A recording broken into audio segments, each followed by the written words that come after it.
গরমের দুপুর বেলায় পাকা আম, ডানো দুধ, 1 চামচ দুধ দিতে হবে। তৈরি করছি ঠান্ডা ঠান্ডা আমের লাচ্ছি। 1 চামচ দুধ দিয়ে দিলাম, বড় চামচের 1 চামচ।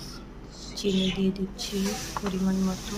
বেশি মিষ্টি খেলে বেশি দিবেন, কম মিষ্টি খেলে কম।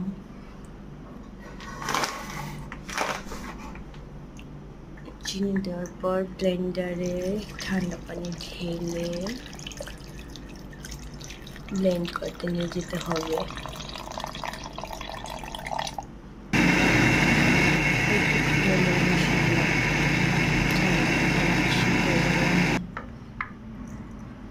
হয়ে গেছে রেডি আমের লাচ্ছি।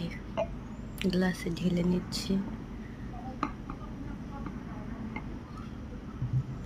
ঠান্ডা ঠান্ডা গরমের মধ্যে আমের লাচ্ছি অনেক ভালো লাগে।